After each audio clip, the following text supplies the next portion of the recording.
তো step by step spoken ইংলিশের জন্য এই বইটি আমি লিখেছি। মাস্ট অ্যান্ড মাস্ট হ্যাভ এর যত ব্যবহার রয়েছে চমৎকারভাবে সেই ব্যবহারগুলো শিখব। একই সাথে মাস্ট এবং মাস্ট হ্যাভ নিয়ে যত কনফিউশন রয়েছে সমস্ত কনফিউশন দূর করব এই ভিডিওটির মাধ্যমে ইনশাআল্লাহ। So dear audience, today we are going to learn an important topic in English grammar, must and must have. So look at the whiteboard because I have written must and must have. You can see first of all must. Must মানে হচ্ছে অবশ্যই, বাধ্যবাধকতা। কোনো কিছু করতেই হবে, নিশ্চয়ই কোনো কিছু করব, তখনই কিন্তু আমাদের মাস্ট ইউজ করতে হবে। তো আমি লিখেছি মাস্ট। তো মাস্ট মানে হচ্ছে অবশ্যই, কোনো কিছু করতেই হবে, নিশ্চয়ই করতে হবে বা নিশ্চয়ই করেছি বা নিশ্চয়ই করব বা অবশ্যই করতে হবে, বাধ্যবাধকতা যখন বোঝানো হবে, আবশ্যক যখন বোঝানো হবে, তখনই কিন্তু আমরা মাস্ট ইউজ করতে পারি। এক্সাম্পল হিসেবে আমি এখানে দুইটি সেন্টেন্স লিখেছি। আই মাস্ট গো, আমাকে অবশ্যই যেতে হবে। আপনি চিন্তা করে দেখেন তো, আই মাস্ট গো, আমি অবশ্যই যাব, আমি অবশ্যই যাব বলতেই আমাকে অবশ্যই যেতে হবে। তো বিষয়টা কিন্তু একই দাঁড়ালো, তাই না? তাহলে আই মাস্ট গো, আমি অবশ্যই যাব, তার মানেই হচ্ছে আমাকে অবশ্যই যেতে হবে। বাক্যটি আরো সুন্দর করার জন্য আপনি বলতে পারেন নাও। আই মাস্ট গো নাও মানে আমাকে এখন অবশ্যই যেতে হবে।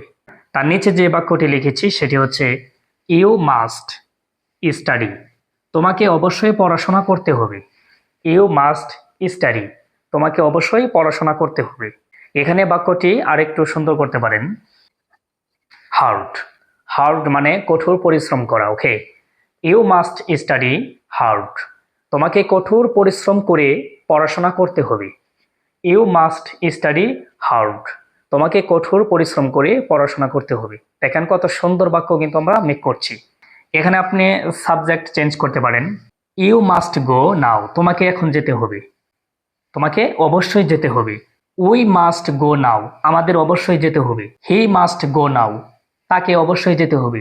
শি মাস্ট গো নাও, তাকে অবশ্যই যেতে হবে। হি দিয়ে একজন ছেলে বোঝাচ্ছি, সে দিয়ে একজন মেয়ে বোঝাচ্ছি। ওকে, এখানে শুধু ভার্ব গো দিয়েন না, এখানে অন্য ভার্ব চেঞ্জ করেন। আমরা বলতে পারি যে উই মাস্ট স্লিপ, স্লিপ মানে ঘুমানো। উই মাস্ট স্লিপ, আমাদের ঘুমাতে হবে। নাও এখন, আমাদের এখন অবশ্যই ঘুমাতে হবে। উই মাস্ট স্লিপ নাও, আমাদের অবশ্যই এখন ঘুমাতে হবে। ইউ মাস্ট কাম নাও, তোমাকে এখন আসতে হবে, অবশ্যই তোমাকে আসতে হবে। ইউ মাস্ট কাম নাও, তোমাকে এখন অবশ্যই আসতে হবে। এভাবে কিন্তু আপনি বিভিন্ন সাবজেক্ট বসিয়ে, বিভিন্ন ভার্ব বসিয়ে বাক্য মেক করতে পারেন। এখানে আমরা আরেকটি বাক্য যোগ করতে পারি, সেটি হচ্ছে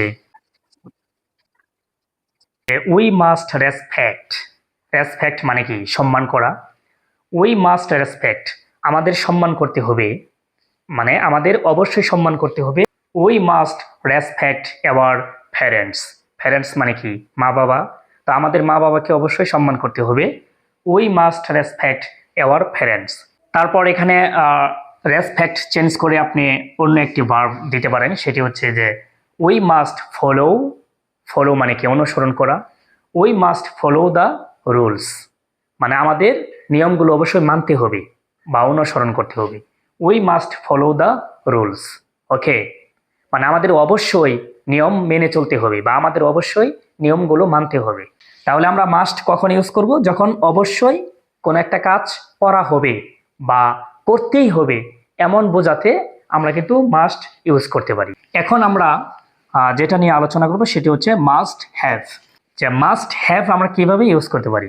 তো আপনারা দেখতে পাচ্ছেন যে আমি এখানে অলরেডি দুটি বাক্য মেক করেছি।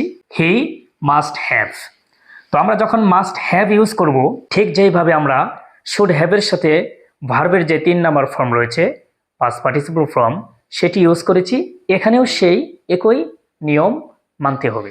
সেটি হচ্ছে যে ভার্বের যে 3 নাম্বার ফর্ম রয়েছে গো, ওয়েন্ট, গন, তাহলে এখানে পাস্ট পার্টিসিপল ফর্ম যেটা রয়েছে সেটা আমাদের এখানে ইউজ করতে হবে। হি মাস্ট হ্যাভ গন, সে অবশ্যই গিয়েছে। আমরা কিন্তু এখানে অতীতকালে বাক্য মেক করছি, কারণ এই মাস্ট দিয়ে কিন্তু আমরা প্রেজেন্ট প্লাস ফিউচার আমরা ব্যবহার করছি। আর এখানে কিন্তু মাস্ট হ্যাভ দিয়ে কিন্তু আমরা প্রেজেন্ট অথবা ফিউচারে ব্যবহার করতে পাচ্ছি না, আমরা এখানে ব্যবহার করছি ফার্স্ট টেন্সে মানে অতীতকালে। তাহলে হি মাস্ট হ্যাভ গন, সে অবশ্যই গিয়েছে, মানে আমরা বলতেছি সে অবশ্যই গিয়েছে, মানে মাস্ট দিয়ে তো আমরা অবশ্যই বা নিশ্চয় গিয়েছে, অবশ্যই বা নিশ্চয় বিষয়টা এমন বোঝাচ্ছি। আমি এখানে একটা উদাহরণ দিই। ধরেন আপনি স্কুলে গিয়েছেন, স্কুলে গিয়ে দেখতে পাচ্ছেন যে আপনার বন্ধু অথবা আপনার একজন সঙ্গী সাথী বা আপনার ক্লাসমেট আপনার সাথে নেই বা ক্লাসরুমে নেই। এখন আপনি জিজ্ঞেস করছেন সে কি আসেনি, আরেকজন বলতেছে সে এসেছিল কিন্তু এখন সে নেই। তখন আপনি নিশ্চিত হয়ে বলতেছেন অথবা আপনি অবশ্যই মানে শিওর হয়ে বলতেছেন যে he must have gone home, সে অবশ্যই বাড়িতে গিয়েছে। মানে আপনি এটা নিশ্চিত হয়ে বলতেছেন যে নিশ্চয়ই সে বাড়িতে গিয়েছে, মানে সে অবশ্যই বাড়িতে গিয়েছে।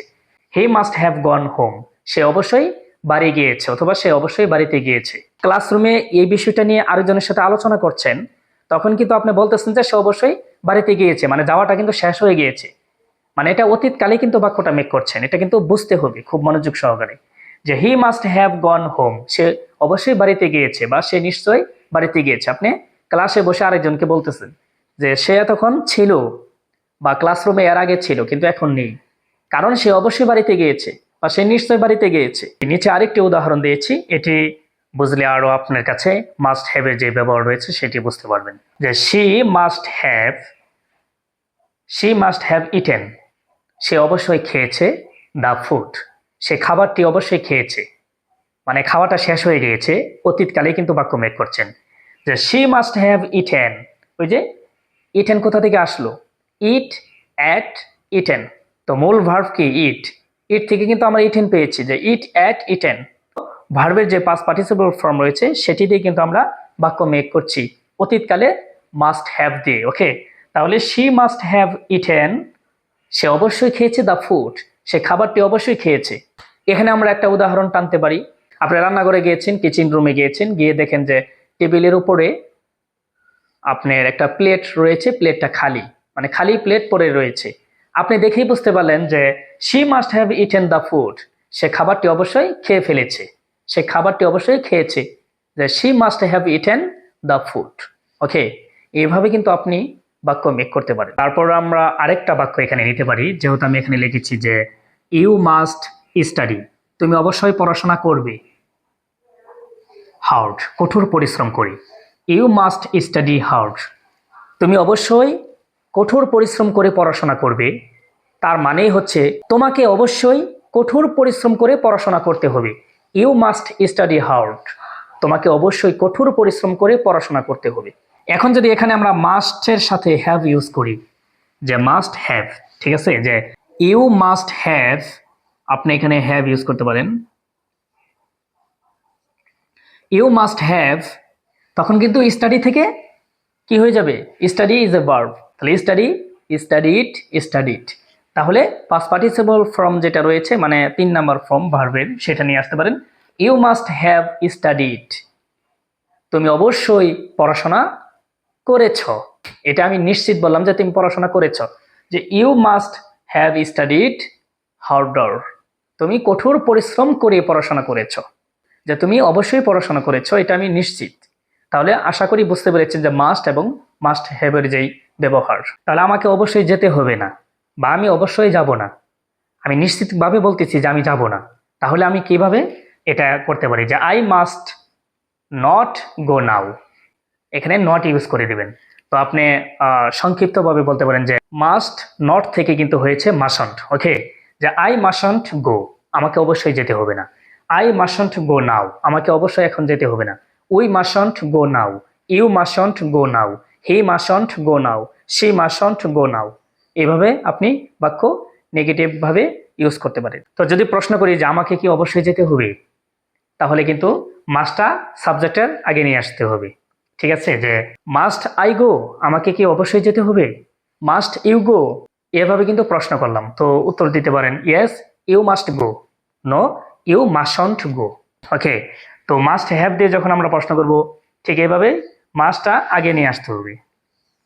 মাস্টটা আগে নিয়ে আসলেন যে মাস্ট হি হ্যাভ গন, সে কি অবশ্যই গিয়েছে, yes he must have gone, no he mustn't have gone. বিভিন্ন সাবজেক্ট চেঞ্জ করে, বিভিন্ন ভার্ব চেঞ্জ করে কিন্তু এভাবে বাক্য মেক করতে পারেন।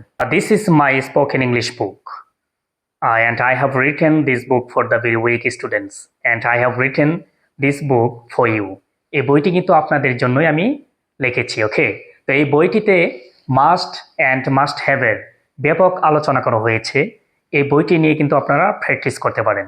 তো স্টেপ বাই স্টেপ স্পোকেন ইংলিশের জন্য এই বইটি আমি লিখেছি একেবারে দুর্বল শিক্ষার্থীদের জন্য।